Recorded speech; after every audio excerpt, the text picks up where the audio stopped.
Spring is here.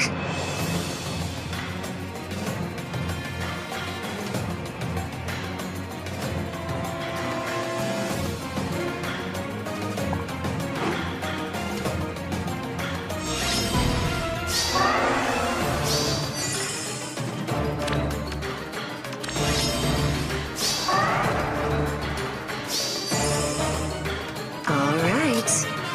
Very well. Spring has sprung, yes?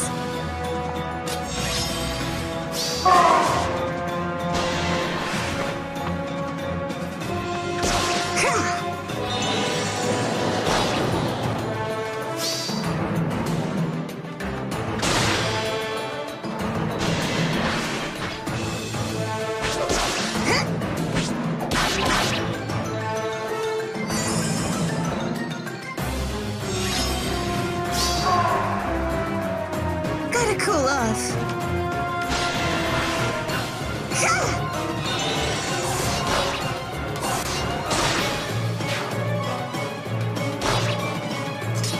Of course.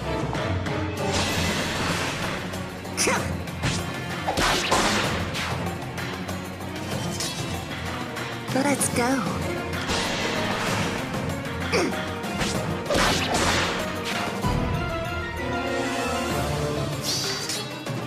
Best wishes.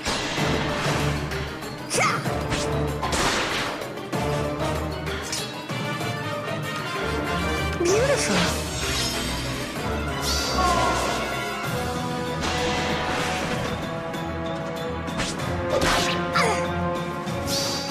Time to play.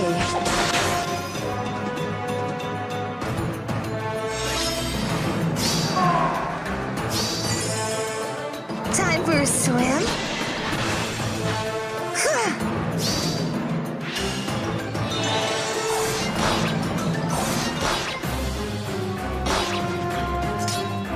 Yes.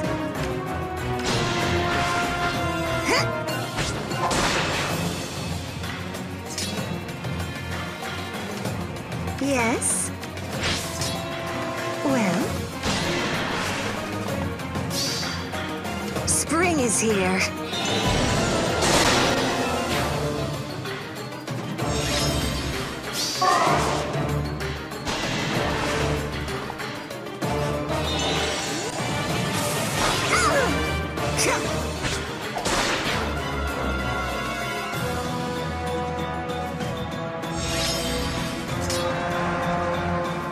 Gotta cool off.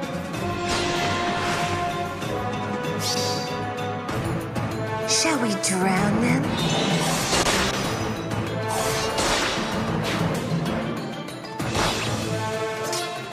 Beautiful. Of course. Let's go.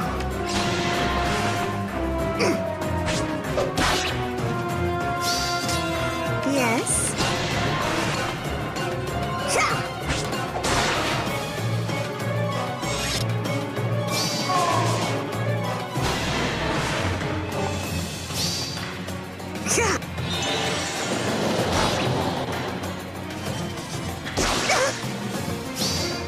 Sweet dreams.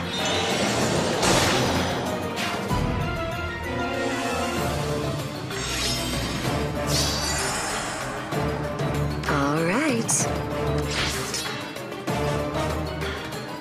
Best wishes.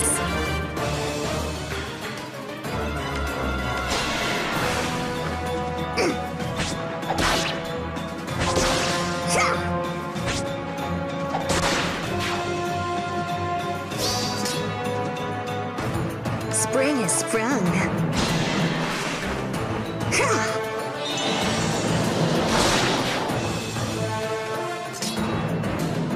Very well. Let's go.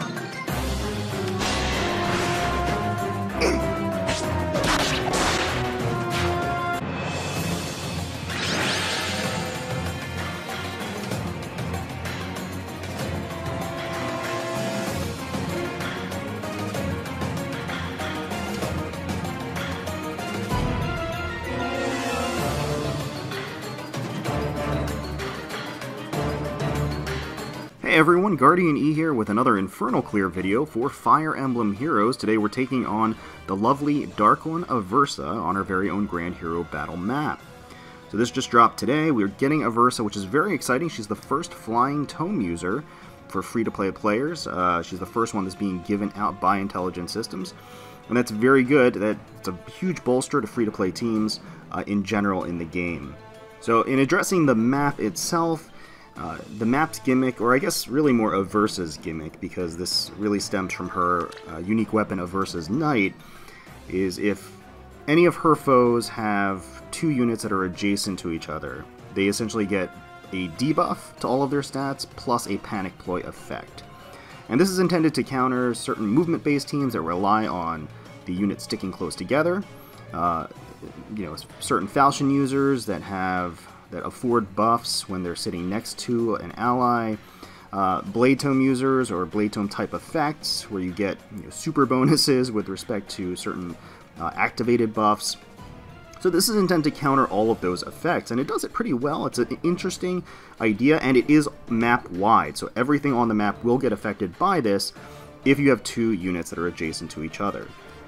So you do want to be careful about that. The map layout can be intimidating for some movement-based teams. You really have these two paths on either side, and it's you have some trees blocking your way and limiting your movement ability.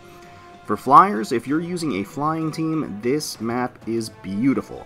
You look at all of this as open space and open maneuverability. So if you're using a flyer team, you're going to be golden. You're going to be in the best position and best situated to take this Grand Hero battle on in a very easy and simple fashion. Now this map does have reinforcements. It does feature reinforcements, but they're actually pretty reasonable. They're not too bad. They pop up about 2 at a time in the different corners and next to Aversa. I guess everything seems a little bit reasonable after Abyssal mode has come out, but all the same, it's pretty manageable. It's not too bad, and the fact that really the enemy units only have 2 or 3 flying units total throughout the course of the map and reinforcements means that they can't really overrun you. The enemy units do have to mostly go through these 2 routes to reach you. So despite what I said earlier about the fact that Aversa's Knight ends up countering blade tomes and counters movement-based teams like hone effects and fortify effects, I decided to jump in with my default settings and just see if I could beat it, and I did. So I didn't change a single thing, but if you want to take a look, I mean, my vanilla Camilla has Distant Counter, Hone Flyers, Camilla's Axe, Draconic Aura, Death Ploy. Very well. Summer Camilla, Blarblade, Fury Desperation build with Flyer Formation for the Seal and Desperation for the B slot, Goad Flyers for the C slot. New Year's Camilla, Goad Flyers for the C slot, Heavy Blade Slaying Edge build with Gale Force for the special. Well. And we've got Spring Camilla, Ron Raven, Triangle Adept build with Distant Defense Seal. So if I were to optimize this team or change things around and make it a little bit easier, if you wanted to make it a little bit easier on yourselves, I would swap out everything to Goads and Wards for one thing. That will make your life easier, and I would replace any really blade tomes because frankly they're not going to be coming into effect at all in the course of this map as long as Aversa is on the map, so you can swap it out really for any other tome that you would like to use. But just as a proof of concept, I'm going to keep my team as it is, and we're just going to go through it. And like I had mentioned with Aversa's Knight and its gimmick, you kind of want to keep your team segregated and split as much as you can, at least one space off from each other. So the first thing we'll do, we'll just move Vanilla Camilla in the range of the Lance Knight, and we'll just have Summer Camilla kind of tag along, but not be too close. Not be too close because we don't want Aversa's tome to come into effect. We're also going to move Spring Camilla in the range of the Bow Archer, so that she can tank that hit and counter. So we're going to chip away at the enemy as they approach. We are still getting the effects of Goads and Camilla's Axe as buffs, which is always nice. Time for a swim. I'm going to take out this Sword Knight that just spawned with Summer Camilla. And then we're going to use Vanilla Camilla to eliminate the Lance Flyer that appeared right behind her. That keeps them both safe out of the danger zone.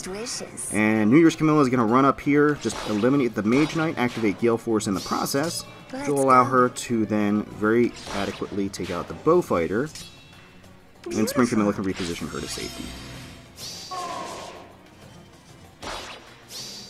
that guidance effect comes into play, but Vanilla Camilla can tank that and kill on enemy phase without an issue. Okay. So the Lance Knight is pretty sturdy. He's got distant defense, he's got guard, Sacred Cowl. So we're just going to double up on him with Summer Camilla. Chip him down, and then finish him off with Vanilla Camilla. Summer Camilla is now in the range of this Blue Cavalier. We're just going to reposition her to safety with New Year's Camilla. And then we'll use Summer Camilla. Even though she's debuffed, she'll be able to adequately take out the Lance Cavalier on this turn. And now both Spring Camilla and Vanilla Camilla will be able to avoid the Aversa's effect. We're going to counter that Blue Cavalier. And now they're making their approach. We're going to snipe this Sword Fighter with Summer Camilla. Easy peasy, no problem. Reposition her to safety using Spring Camilla, and that'll put Spring Camilla in the range of the Bow Cavalier that spawned, and that's fine, since she is a Grand Raven Triangle Adept user. Of course. We're going to reposition New Year's Camilla off to the right to take on this Green Mage all by herself. She's going to not be able to double, because she's not getting all of the buffs that she needs, but she will activate Gale Force and be able to double up and kill him.